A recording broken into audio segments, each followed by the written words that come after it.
دعا T V کو like کریں، چینل کو سبسکرائب کریں اور بیل آئیکن کا بٹن دبا دیں۔ شکریہ۔ شکریہ۔ ماشاءاللہ آپ بیتی کے حوالے سے ہمیشہ میں عرض کرتا ہوں کہ ایسے کونے خدرے بیان کیے جائیں کہ جس سے کوئی اصلاح و ارشاد یا کوئی معرفت اور حقیقت کا پتہ چلے۔ اس حوالے سے مجھے واقعہ یاد آیا کہ میں امام تھا، خطیب تھا کراچی کے اندر، جب وہ نارتھ ناظم آباد بلاک ڈی کراچی پاکستان، تو وہاں پر مسجد ہے طیبہ مسجد۔ طیبہ مسجد کے اندر میری اپائنٹمنٹ تھی، میں وہاں جو غالباً 89 میں میں نے وہاں اس کو جوائن کیا، تو وہاں امام خطیب تھا میں۔ تو تقریباً میں نے 8-10 سال وہاں پہ امام خطابت کی۔ اس کے بعد پھر میں فیڈرل بے ایریا کی طرف جو ہے منتقل ہو گیا، لیکن جب میں وہاں امامت تھی میری، تو حضرت شہید رحمۃ اللہ علیہ نے مجھے اجازت و خلافت جب دی، یہ 97 میں غالباً جو ہے یاد پڑتا ہے کہ انہوں نے نہیں 97 کیوں 93 میں حضرت نے مجھے خلافت و اجازت دی۔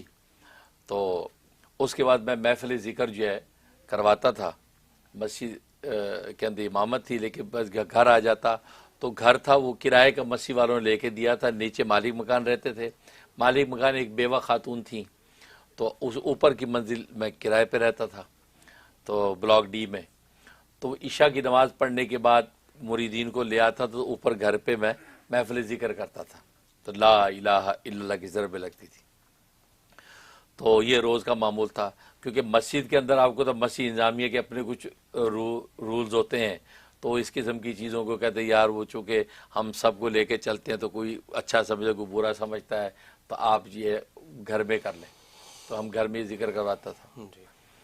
تو اس ذکر کے حوالے سے گھر میں بڑے انوارات تھے، بڑا نفع ہوتا تھا جو وہاں جب ذکر ہوتا، اور اکثر جو مریدین میں نوجوان تھے، کیونکہ میں بھی نوجوان ہی تھا اس وقت، تو یہ نوجوان اکثر میرے جو ہے نا اس کے اندر جو حلقے میں شامل تھے، اور کالج یونیورسٹیوں کے بچے تھے، کوئی ڈاکٹرز بن رہے ہیں وہ بچے تھے، تو ماشاءاللہ آج تو اچھی اچھی منزلوں پہ فائز ہیں وہ لوگ، تو ذکر کرتے تھے، تو روزانہ کے معمول یہ تھا۔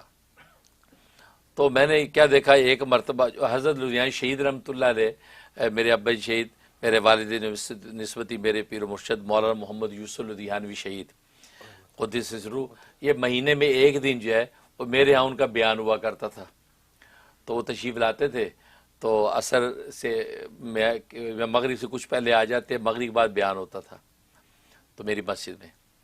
تو ایک دن میں جو ہے وہ حضرت کے ساتھ، وہ مغرب سے پہلے حضرت یوں ٹہلتے تھے سیم مسجد کی جو ہے سین میں، تو میں بھی ان کے ساتھ ساتھ ٹہل رہا تھا، تو مختلف باتیں کر رہے تھے مجھ سے، یہ فلاں کچھ چیزیں کر رہے تھے، تو میں بھی ساتھ ساتھ ٹہل رہا ہوں۔ اس کے بعد جو ہے پھر مغرب کی اذان ہو گئی تو آپ کا بیان ہوا، تو بیان ہونے کے بعد جو ہے تو پھر عشاء کے بعد پھر گھر میں ہم اپنا حضرت عشاء پڑھ کے چلے جاتے تھے، تو عشاء کے بعد پھر ہمارا ذکر کی محفل ہوئی، ذکر سے فارغ ہوئے تو میں خواب دیکھتا ہوں، اسی رات میں خواب دیکھتا ہوں کہ میں اسی طرح وہ حضرت کے ساتھ جیسے ٹہل رہا تھا، ایسے میں سلطان الہند حضرت خواجہ معین الدین چشتی رحمۃ اللہ علیہ کے ساتھ ٹہل رہا ہوں، وہ ہے اور ہم دونوں ٹہل رہے ہو مسجد کی اس سین کے اندر، تو وہ میرے ساتھ ہیں۔ تو حضرت انہوں نے مجھے دیکھا، مسکرائے، فرمانے لگے تمہیں پتہ ہے تم جو گھر میں ذکر کرتے ہو تو یہ تمہارا گھر آسمان والوں کے لیے یوں چمکتا ہے جیسے زمین والوں کے لیے ستارے چمکتے ہیں۔ ہاں، کہتا آسمان والوں کے تمہارا گھر یوں چمکتا ہے جیسے زمین والوں کے ستارے چمکتے ہیں۔ ہاں، اور آسمان والے یعنی ملائکہ جو ہے وہ بڑے رشک اور ذوق کے ساتھ تمہارے گھر کی طرف دیکھتے ہیں، وہاں سے لا الہ کی ضربیں لگتی ہیں، تو یہ مجھے وہ بشارت دیتے ہیں کہ اچھا حضرت، الحمدللہ حضرت آپ ہی کی برکتیں ہیں ماشاءاللہ، میں یوں باتیں کرتا ہوں، وہ بڑے خوش ہوتے ہیں، اور باتیں کرتے ہوئے یاد نہیں مجھے، تو آنکھ کھل جاتی، تو میں سوچتا ہوں یہ تو بڑی بشارت کی بات ہے، اس کا مطلب میرے ہاں ذکر جو ہوتا ہے تو ان کو اللہ نے شرف قبول بخشا ہے، اور وہاں تو میں سلسلہ چشتیہ کے سارے بزرگوں کے لیے دعائیں کرتا ہوں، اور آپ کو پتہ ہے کہ سلطان الہند ہند و پاک کے اندر سلسلہ چشتیہ کے سرخیل تو خواجہ معین الدین چشتی ہے رحمۃ اللہ علیہ۔ خیر اس طریقے سے وہاں نظم چلتا تھا میرا. تو اس کے بعد جو ہے تو جب وہاں سے میں دستگیر طرف منتقل ہو گیا تو میں نے وہ وہاں ذمہ داری چھوڑ دی تو دستگیر چلا گیا. ادھر جو ہے یہ ہوا کہ جو مالک مکان بیوہ خاتون تھی تو مالک مکان جو ہے وہ اس کے پاس کوئی جنات آئے. تہجد کے وقت میں جنات نے اس کو اٹھایا اور کہا کہ یہ گھر خالی کر دو، گھر خالی کر دو، یہ گھر جو ہے حضرت جی کو دو. یہاں حضرت جی ذکر کراتے تھے، ہم ذکر یہاں حضرت جی کے ساتھ ذکر کرتے تھے، اور حضرت جی کے گھر کے سامنے وہ ایک درخت ہے، حضرت جی کے گھر میں یہ درخت پہ ہم رات گزارتے تھے. ہم حیا اور پردے کی وجہ سے حضرت کے گھر میں نہیں ٹھہرتے تھے، ہم اس درخت پہ ٹھہرتے تھے، ہم ذکر کرتے تھے. اور ذکر بند ہو گیا سارا، اور تم لوگ یہ موویاں دیکھتے ہو، فلمیں چلاتے ہو، یہ کیا گناہ معصیت سجا رکھی ہے، تو خالی کرو. اچھا ایون ہے کہ اس خاتون نے خود یہ بات بتائی کہ مجھے انہوں نے جگایا اور جگا کے اوپر لے گئے آپ والے گھر میں جو خالی تھا ابھی. کہا کہ یہ اس پہ یہ رہتے تھے حضرت جی مفتی منیر احمد صاحب جو ہے وہ ان کو کیوں جانے دیا؟ وہ یہاں ذکر کراتے تھے، ہم ان کے ذکر میں شریک ہوتے تھے، اور یہ آپ لوگ گھر خالی کر کے ان کے حوالے کریں ورنہ ہم تمہیں چھوڑیں گے نہیں. تو اب یہ بیچاری بڑی پریشان، کہا کہ بھی اب میں کیا کروں، کیسے کروں. ایک دن گزرا، دوسرے انہوں نے ان کے جو برتنوں کی شیشے کی الماری ہوتی ہے ہمارے ملکوں میں، وہ الماری گرا دی اور کہ وہ برتن شیشے ٹوٹ گئے، چکنا چور برتن ہو گئے. کہا کہ ہم اسی طرح نقصان کریں گے، تم لوگوں نے ہماری جو ہے وہ بالکل حضرت جی کو یہاں سے جانے کیوں دیا، آپ ان کو گھر ان کے حوالے کریں. اب یوں کہنے لگے. اب انہوں نے ہمیں تلاش کرنا شروع کر دیا، حضرت گئے کہا. اب پتہ چلا جی وہ تو دستگیر میں گئے. میری اہلیہ سے ان کا رابطہ ہوا کہ میں ملنا چاہتی ہوں، کہاں پہ ایڈریس بتائیں، بتا دیا، آ گئی. تو وہ اچھے مخیر حضرات تھے، اچھے کھاتے پیتے لوگ تھے، تو کپڑے کی دکانوں کے مالک تھے. تو وہ جناب ہانپتی کانپتی آئیں وہ خاتون، اور کہنے لگے کہ بھائی وہ تو بہت پریشان، وہ تو جناب مجھے یوں کئی واقعے سنا، وہ کہتے گھر خالی کرو ورنہ تمہیں رہن دیں گے. انہوں نے ہماری الماری گرا دی، وہ الماری گر گئی، اور ٹی وی چل رہا ہے، بچے وہ دیکھ رہے ہیں. ویسے تو دیندار سے لوگ تھے، جیسے کراچی میں ہوتا ہے نمازیں بھی پڑھنا، اللہ اللہ بھی کرنا، لیکن وہ ذرا وہاں ہوتا ہے رواج، مووی بھی لگا لی، رات 3 بجے تک مووی دے کے پھر تہجد پڑھ کے سو گئے. تو ذرا اس ٹائپ کے کراچی میں ذرا اس ٹائپ کی ہوتی نا دینداری، تو اس قسم کے لوگ تھے، یعنی اللہ بھی راضی رہے ادھر بھی نہ چھوٹے. تو یہ حساب تھا. تو وہ بیچاری ہانپتی کانپتی آئی ہمارے پاس. تو اہلیہ علی کہتا اچھا یہ ہوا، تو اچھا جی ہم دعا کریں گے. نہیں ہم نے تو کچھ پتہ نہیں یہ کیسے ہو گیا. اہلیہ نے کہا اس وقت میرے جو ہے وہ بزرگ زندہ تھے، حاجی یوسف صاحب گیرج والے. حاجی یوسف صاحب گیرج والے یہ گولی مار جو ہے گولی مار، تو گولی مار پہ جو ملا حلوائی نیاری والا ملا حلوائی کی جو دکانیں ہیں وہ اس کے مالک جو ہے وہ حاجی یوسف صاحب ہے ان دکانوں کے. اور ملا حلوائی جو ہے اس کی جو ہے وہ نہاری کی دکان ہے وہ کرائے پہ ہے ان کے. اور اسی جگہ پہ جو کراچی والے جانتے ہیں وہاں یوسفی مسجد کا مینار بھی بنا، یوسفی مسجد ہے وہاں گولی مار پہ، وہ انہی کے نام پہ بنی ہوئی ہے. حاجی یوسف صاحب وہیں، اور نیچے مدرسہ بھی ہے. حاجی یوسف صاحب وہاں بھی ہوتے تھے. حاجی یوسف صاحب گیرج والے اس لیے کہتے ان کا گیراج تھا بسیں ٹھیک کرنے کا، بسوں کا میکینک تھے، بسوں کا بہت بڑا گیراج تھا. یہ 5C اور دوسری کے 6 نمبر بسیں وہ وہاں آتی تھی، اور وہ ان کے میکینک تھے اس کے. یہ وہی بزرگ ہے جن کا پہلے قصہ سنا چکا ہوں، جو یہ مولانا احمد علی لاہوری رحمۃ اللہ علیہ کے مجاز صحبت ہیں. ان سے انہوں نے درخواست کی تھی کہ حضرت دعا کر دیں کہ اللہ میری فقر و فاقہ افلاس کو ختم کر دے. تو حضرت فرمایا کہ بھائی جس حال میں ہے بس اس پہ رہو. کہا نہیں جی نہیں بہت تنگی ہے، دعا کر دیں میرے لیے. تو حضرت لاہوری رحمۃ اللہ جو امام الاولیاء ہیں انہوں نے فرمایا کیسے خرچ کرو گے، یہ مجھے کہتے پوچھ لیا. تو میں نے کہا جی 4 آنے اپنے پاس رکھوں گا، 12 آنے اللہ کے راستے میں دوں گا. فرمایا اچھا، ہاتھ اٹھا دیے.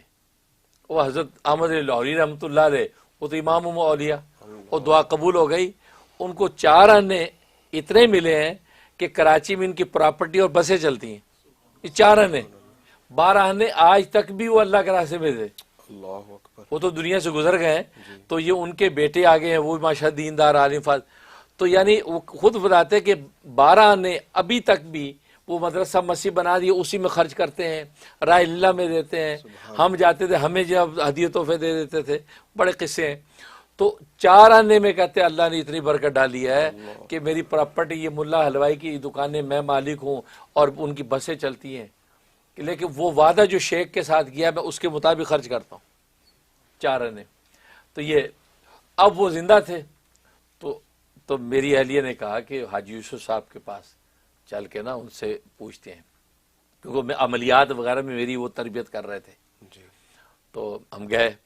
اچھا وہ فجر کے بعد ملا کرتے تھے، فجر کی نماز کے بعد پہنچ جائیں تو وہ بیٹھے ہوتے تھے اور انہوں نے بس کی سیٹ رکھی ہوتی سامنے، جو بس کی سیٹ ایک رکھی تھی وہ لوگوں کو بیٹھنے کے لیے، تو بس کی سیٹ ہے اس پہ بیٹھ جائے۔ تو بس کی سیٹ پہ ہم بیٹھ گئے تو حاجی صاحب جو ہے وہ بیٹھے ہیں، ملاقات ہوئی۔ اچھا اس وقت ڈونگے میں چائے ان کی آتی تھی، چائے کا ڈونگا اور ڈبل روٹیاں۔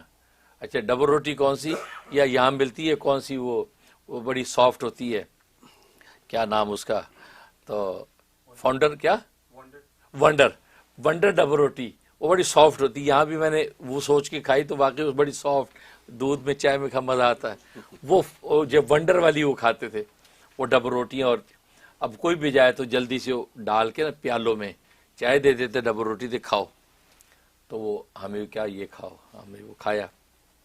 چونٹیاں آ جاتی تھیں، چونٹیوں کو بھورے توڑ توڑ کے دیتے تھے، ہاں تو یوں وہ چونٹی کو بیچاری ایسے کھا لی جا رہی تو اوہ ناراض ہوگی میری بیٹیاں ناراض ہوگی، اوہ میری ایسے جو بیٹیاں، میری بیٹیاں آ گئی چونٹیوں، اس طرح وہ کرتے تھے۔ تو عجیب اللہ نے ان کو روحانی مقام دے رکھا تھا۔ ہم نے ان کو یہ بات کہی کہ حضرت یہ ہوا، اور وہ کہہ رہے کہ یہ گھر خالی کرو، اور وہ ہم تو ذکر کراتے تھے، ہمیں تو پتہ بھی نہیں کہ وہاں جنات وغیرہ ذکر بھی کرتے ہیں، اور وہ بیچاری خاتون پریشان، روز ان کو پریشان کرتے ہیں۔ تو حضرت فرمایا یہ کیا بات ہوئی، ان ظالموں سے کہو کہ چھوڑو اس بیوہ کا پیچھا، ہم بیوہ کا گھر کیوں لیں، ہمیں اللہ اپنے خزانے سے خود دے دے گا، ہم کیوں بیوہ کا گھر لیں، اس سے اچھا دے دے گا، ہمیں نہیں چاہیے بیوہ کا گھر۔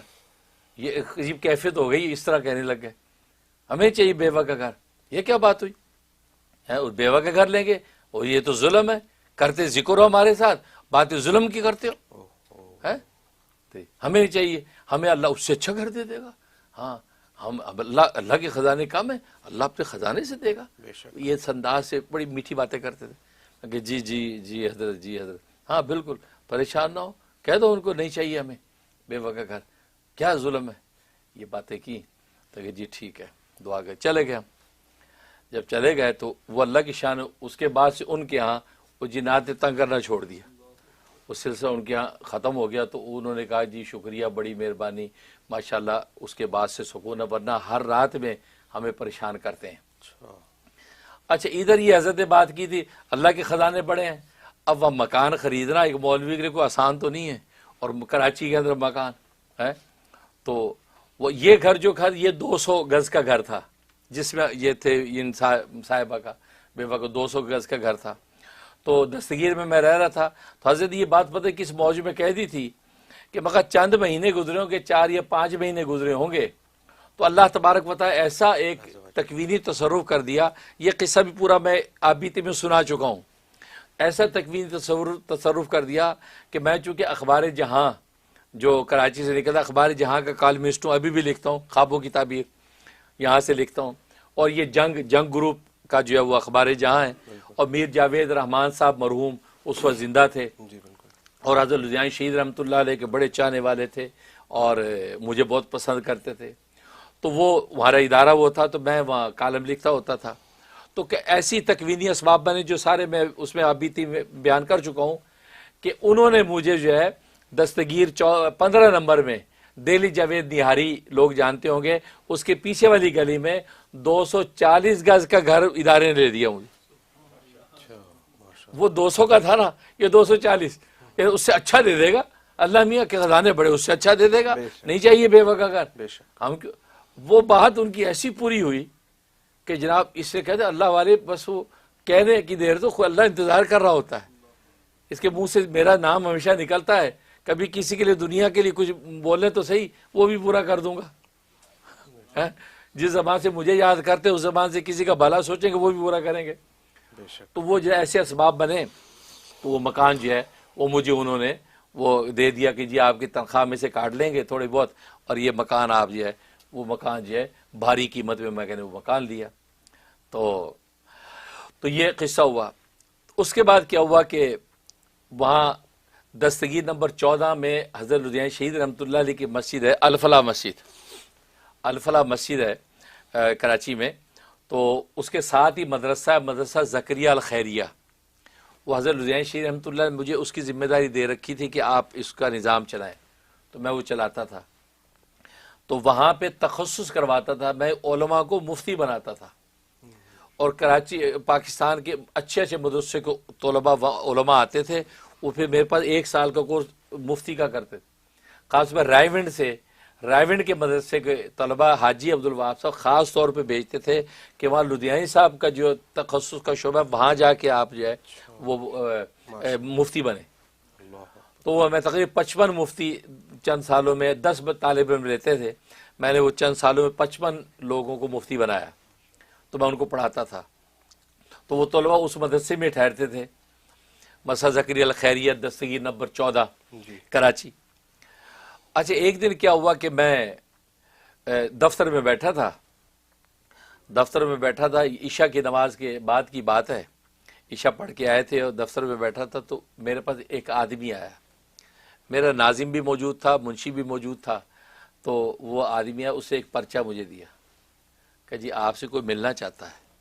پرچہ اس نے دیا تو میں نے اس پہ دیکھا، اس میں ڈینگی مینگی ذرا اردو لکھی ہوئی ٹیڑھے میڑھے الفاظوں کے ساتھ، اور لکھا کہ ہم جنات کی جماعت ہیں اور بیعت ہونے کے لیے آئے ہیں۔ یہ پرچہ ہے، وہ بندہ نمائندہ بیچ میں۔ اچھا نمائندہ جو بندہ آیا وہ ذرا عجیب و غریب سا تھا، یعنی بڑا ذرا ایک اس کے ہوتا ہے ایک خاص انسانی شکل میں تھا، لیکن عجیب و غریب سے ایک وحشت تھی اس کی کیفیت میں۔ تو ایک دفعہ کو دیکھ کے ہم حیران بھی کہ یہ کون ہے بھائی؟ تو آ گیا، تو اس کی اتنی داڑھی تھی، 1 انچ ہوگی، تو آگے حدیڑ عمر ہوگا 55 تک کی عمر کا بعد اس نے وہ پرچہ دیا۔ میں دیکھا تو اس میں لکھا جی ہم جنات کی جماعت ہیں اور ہم تقریباً 9 لوگ ہیں۔ اچھا سب کے نام لکھے ہوئے ہیں، عبد الرحمن ہے، اس کی اہلیہ مریم ہے، اور جو عبد الرحیم ان کا بیٹا، اور اسی طریقے سے ان کا جو بیٹا عثمان ہے، اور چند اور نام، مجھے بعض نام یاد، وہ پرچہ آج بھی محفوظ ہے میرے پاس۔ تو وہ جو ہے وہ لکھا اور کہا کہ بیعت ہونے کے لیے آئے۔ تو میں نے کہا کہ اچھا کہاں ہیں؟ کہتے جی باہر ہیں۔ میں کہا ٹھیک ہے۔ تو میں نے ناظم سے کہا بھائی وہ ان کی بیعت ہونے کا نظم بنانا ہے، تو ذرا ترتیب ذرا تھوڑی سی ہیبت ناک ہے، یہ میں نے سے کہا۔ تو ناظم کا رنگ ایک دم فقسا ہوا، پہلے اس کو آدمی سے خوف سا آ رہا تھا، تو کہنے لگا جی خیریت؟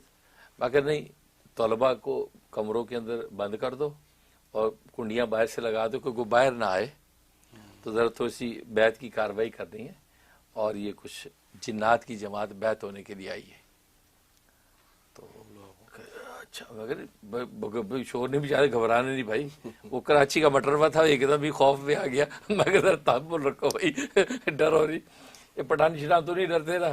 اب وہ تو بیچارہ جی حضرت، میں کہ نہیں آرام سے بھائی، ایک دم ہنگامہ نہیں کر دینا، یا تو وہ کہتا تھر تلی میچ جائے گی، یہ ساری دنیا ایک ہی ہو گیا۔ صحیح، انہوں نے کہا جی ٹھیک ہے۔ تو میں نے کہا وہ سامنے جو برآمدہ ہے وہ اس کے نیچے کھلی جگہ ہے، تو وہاں انتظام کرو، تو میں وہاں آتا ہوں۔ وہ وہیں بیٹھ کے میں ذکر کراتا ہوتا تھا، ذکر ہوتا تھا، اس کے بعد لنگر چلتا تھا، اور وہ ہماری جو لنگر کی دہلی جاوید نہاری، جو دہلی جاوید نہاری سے وہ دیگ پک کے آتی تھی، اور وہاں پر کھلاتے تھے ہم سب کو۔ تو وہاں ذاکرین جو ہے وہ 1200-1500 ذاکرین جو ہے جمع ہو ہی جاتے تھے۔ تو میں سامنے سیٹ بنوا دی، میں نے کہ میں وہاں آتا ہوں تو انتظام کرو، تو وہیں ہم بلاتے ہیں کہ جی ٹھیک ہے۔ اس نے جلدی سے سب کو چبھی اندر کمروں میں اوپر کنڈیاں لگا دی۔ تو کہتی خیریت ہے؟ دیکھے نکلنا نہیں پائے۔ کہتے کیوں؟ کہتے یار کچھ مخصوص لوگ آ رہے ہیں بیعت ہونے کے لیے، بس آپ اندر رہیں۔ اب بعض لوگوں کی یار کون سے مخصوص لوگ یار، کون بھائی کوئی بھی ہیں یار، تم بند کرو۔ تو اسے ڈانٹا ناظم نے، بند کر دیے دروازے سب۔ ناظم کو میں نے کہا تم جو وہاں وہ دروازے کے پاس کھڑے رہو باہر۔ اب میں جا کے سیٹ پہ بیٹھ گیا، تو اب جاؤ ان کو کہہ دے کہ آ جائیں۔ اب وہ جناب آئے، 9 لوگ تھے، تو آ کے یوں بیٹھ گئے میرے پاس۔ اچھا ان کی انسانی اس میں حیت میں آئے، لیکن وہ پتہ چلتا ہے کہ وہ ڈیفرنٹ چیز ہے. ہاں وہ ایک خاص ان کے اوپر ایک خاص آنکھوں میں ایک خاص ہیبت ہے, خوف ہے, اور ان کی ہاتھوں میں ایک عجیب ہیبت اور خوف کی حالت ہے.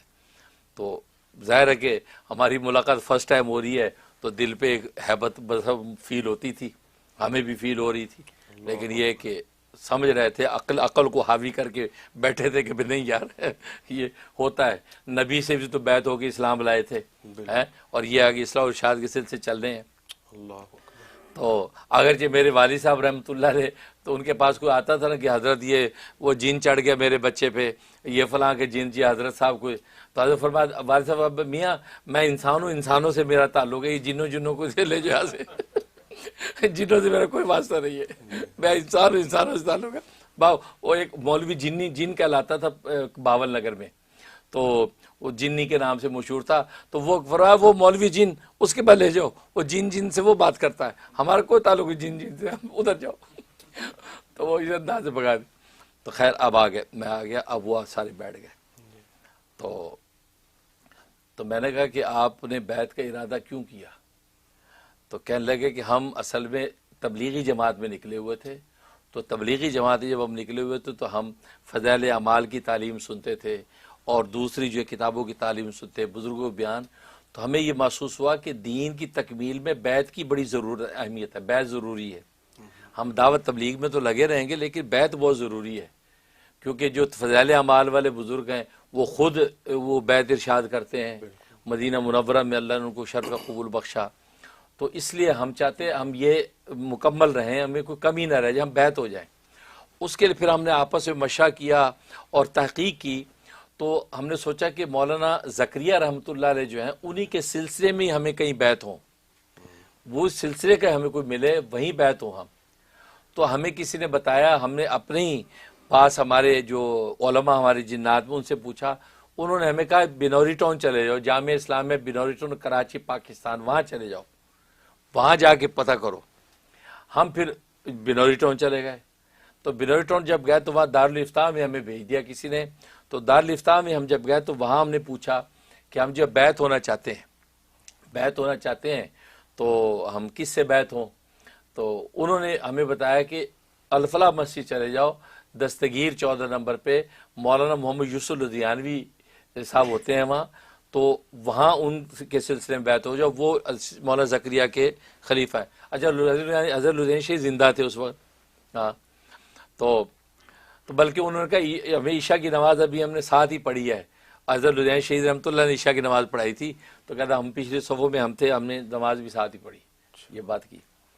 تو ہم یہاں جب پہنچے تو پتہ چلا کہ آپ یہ محفل ذکر کراتے ہیں اور حضرت لدھیانوی شہید رحمۃ اللہ علیہ کہ آپ یہاں پہ یہ ان کے ساتھ یہ ان کے خلیفہ بھی ہیں.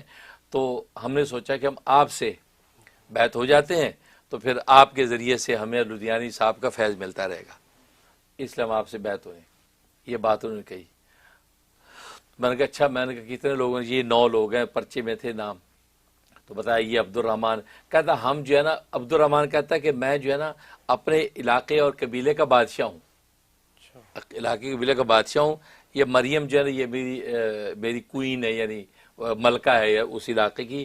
اور ہمارا علاقہ, انہوں نے علاقہ اپنا بتایا یہ افریقہ وغیرہ کی طرف کا کوئی علاقہ بتایا کہ افریقہ کی طرف کا علاقہ ہے, وہاں کا یہ بادشاہ ہوں. اور یہ میرے بچے ہیں عبد الرحیم ہیں, اور 1-2 اور نام بتائے. اور یہ چھوٹا یہ عثمان ہے, سب چھوٹا نام عثمان ہے. تو یہ بچے ہیں ہمارے. تو ہم جو ہے سلسلہ ہمارا یہ جو بادشاہوں کا سلسلہ ہے. تو ہم دعوت تبلیغ میں لگے ہوئے ہیں اور ہم نے اپنے آپ کو اللہ کے حوالے کر رکھا ہے, اور اپنے قبیلے کے اندر جو پیغام سیکھتے ہیں اپنے قبیلے کے اندر دعوت تبلیغ کرتے ہیں. تو بیعت ہوئے. میں کہا ٹھیک ہے. جو بیعت کا طریقہ تھا تو میں نے وہ ایک اپنا امامے کا کپڑا دے دیا اور پکڑ لیا اور میں نے اسے بیعت کے الفاظ دہرائے. اچھا وہ جب بولتے تھے نارمل بولتے تھے, لیکن پورا مدرسہ گونجتا تھا, پورا مدرسہ گونجتا تھا, گونج کی آواز پورا جاتی. اچھا مجھے جو ہے ان کی آواز اتنی گونج سے نہیں آتی تھی, ذرا ہلکی آتی تھی. شاید کوئی ایسا خدائی تصرف تھا کہ یہ نہیں کہ میرے پاس بول رہے تو میرا کان ہی پھٹنے لگے, مجھے ایسے کیفے. لیکن ناظم جو دور کھڑا ہے نا وہ کانپ جاتا تھا جب وہ بولتے تھے, اور مجھے محسوس ہوتا تھا کہ اور وہ کمروں کے اندر لوگ کھڑکیوں سے بچے دیکھنے کی طلبہ کوشش کرتے کہ یار یہ کون بول رہا ہے بھائی، آواز ایسی آتی ہے دور تک پھیلتی ہے، اور مجھے بھی محسوس ہو رہا ہے کہ آواز ان کی بڑی دور پھیل رہی ہے۔ خیر، تو میں نے ان کو بیعت کر لیا۔ بیعت کرنے کے بعد جو ہے مجھے ایک بولا جو عثمان، وہ بولا جی ہم بیعت ہو گئے آپ کے سلسلے میں، ابھی ہدایت ہمارے لیے کچھ کریں۔ میں نے ہدایت کی، میں جیسے کہا کر دو، حضرت حکیم الامت مولانا اشرف علی تھانوی رحمہ اللہ تعالی نے فرمایا کہ اطلاع اور اتباع یہ بیعت کی حقیقت ہے۔ مطلب یہ کہ اپنے احوال کی اطلاع اپنے شیخ کو کرتے رہو، جو وہ بتا دے اس کی اتباع کرو، یہ دو چیزیں بیعت کی حقیقت ہیں، انشاءاللہ ترقی ہوگی۔ تو کہتا ہے بہت اچھا ہے۔ معمولات میں نے بتا دیا، 3 تسبیح جو صبح کرنی ہے، صبح تیسرے کلمے کی، جو اسی طریقے سے درود شریف کی استغفار کی، مغربات کرنی ہے تیسرے کلمے کی، درود شریف کی استغفار کی۔ تو حضرت شیخ ذکی رحمۃ اللہ علیہ کے جو معمولات ہیں، اور دعوت تبلیغ میں بھی وہی معمولات چلتے ہیں، اور 1 پارہ تلاوت کرنا ہے، حافظ قرآن 3 پارے تلاوت کرے، ٹھیک ہے نا۔ اسی طریقے سے مغرب کے بعد سورہ واقعہ کی تلاوت کریں، صبح سورہ یاسین کی تلاوت کریں، ہیں۔ تو اس طرح کے معمولات میں نے ان کو زبانی بتایا، چھپے ہوئے نہیں تھے اس وقت، ہوتے تھے ہمارے، تو میں زبانی ان کو ساری تلقین کر رہا ہوں۔ اس میں سے جو ایک بولا کہ جی مرید سے شیخ نذرانہ اور ہدیہ مانگتا ہے، ہم آپ کی خدمت میں کیا نذرانہ ہدیہ پیش کریں، ہم کچھ پیش کرنا چاہتے ہیں، کوئی نذرانہ ہدیہ۔ جب انہیں یہ بات کی تو میں دل میں سوچا کہ اب یہ جنات ہیں اور یہ نذرانہ ہدیہ پیش کرنے کی بات کر رہے ہیں، تو ان کو میں کیا جواب دوں؟ تو مجھے یاد آیا کہ میرے نانا قاری ابو الحسن صاحب ہاشمی قدس سرہ، تو ان کے تو ہزاروں جنات شاگرد جنہوں نے قرآن پڑھا ان سے، یہ بھی قصہ میں سنا چکا ہوں آپ بیتی میں۔ تو نانا جو ہے وہ جب فوت ہونے لگے تو نانی سے کہا کہ اللہ دی بندی گال سن، پنجابی میں، منچن آباد بہاول نگر میں ہے وہ، ان کا وہیں پہ مرکز ہے، حاجن اللہ بندی۔ اچھا، نانی کا نام تو حاجن اللہ بندی تھا۔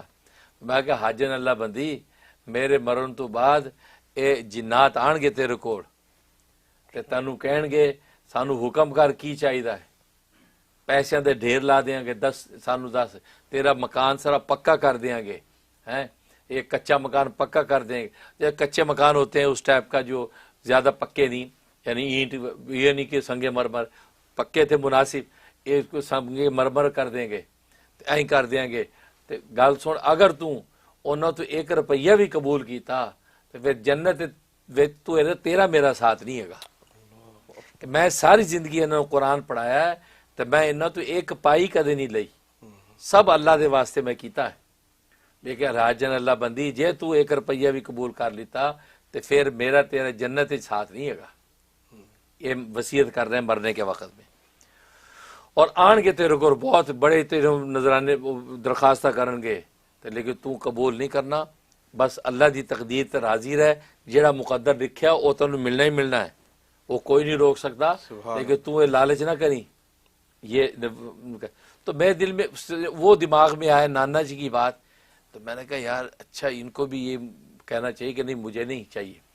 میں کہا دیکھو مجھے کوئی نذرانی چاہیے، کوئی ہدیہ نہیں چاہیے، بس آپ ہدیہ یہی ہے کہ آپ ان معمولات کی پابندی کریں اور اپنا تزکیہ کریں اور میری محفل ذکر میں آئیں، لیکن محفل ذکر میں آنے کی شرط یہ ہے کہ آپ اپنے آپ کو ظاہر نہیں کریں گے اور کوئی ایسی کیفیت سے نہیں آئیں گے کہ مجمع کے اندر لوگوں کے اندر خوف پیدا ہو جائے، کیونکہ ظاہر ہے کہ ہر طرح کے لوگ ہوتے ہیں، ایسا نہیں، نہ سایہ ظاہر ہو، اس طریقے سے آپ ذکر و اذکار کر کے اپنے کام میں لگیں۔ بس ہم سے جو ہو سکا ہم آپ کو دیں گے، آپ سے ہم لینے کے کوئی روادار نہیں ہے، یہ بات میں نے کہی۔ تو اس پر جو ہے تو کہا جی ماشاءاللہ عبد الرحمن ماشاءاللہ ماشاءاللہ کہنے لگا، اور وہ جو جس نے کہا تھا آفر کی تھی اس کو ڈانٹا، کہا کہ اصل میں یہ عثمان نے یہ بے ادبی کی ہے، ہمیں پتہ کہ اللہ والے کچھ قبول نہیں کرتے، یہ عثمان نے بدتمیزی کی ہے، تو یہ بچہ ہے نا جی، اصل میں حضرت یہ بچہ ہے، یہ بات کی۔ میں کہا اچھا بھائی کہ کتنی عمر ہے اس کی؟ کہتا 95 سال، 95 سال کا بچہ ہوتا ہوں کیا؟ ہاں اصل بڑا 200 سال میں جا کے ہوتا ہے، اللہ 200 سال میں سمجھو کہ یہ بڑا ہوا، 95 سال کا تو بچہ ہی ہوتا ہے. کہتے یہ بچہ ہے، اس نے یہ بیوقوفی کی، آپ کی شان کے خلاف بات کر دی، اس نے آپ کو یہ آفر کر دی، ہم معافی چاہتے ہیں. تو جناب تو میں کہا نہیں کوئی بات نہیں، اگر بچہ ہے تو کوئی بات نہیں، خیر ہے. ان کو پھر معمولات وغیرہ دے دیے اور میری محفل ذکر میں آتے رہے. تو وہ پھر میری محفل ذکر میں وہاں تشریف لاتے رہے اور وہ اپنے خاص طریقے کے ساتھ ذکر کرتے اور ذکر کرتے ہیں. یہاں بھی پتہ نہیں آتے ہوں گے، ہاں یہ تو ہوائیں کہیں بھی جا سکتے ہیں. جی تو یہ ذکر، تو ان کے ساتھ اتنا ہی واسطہ ہے کہ ان کی اصلاح و ارشاد ہی کی بات ہم ان کو پہنچاتے ہیں. ان سے کسی قسم کا کوئی خدمت یا کوئی لینے دینے کا معاملہ، وہ نانا جی کے اس تصور کی وجہ سے میں نے کبھی ان کے ساتھ ایسا واسطہ نہیں رکھا، اور لہذا ذکر و اذکار کا سلسلہ جاری رہتا ہے. دین کی بات پھیلانا صدقہ جاریہ ہے. ثواب کی نیت سے ویڈیو کو شیئر کیجیے. شکریہ.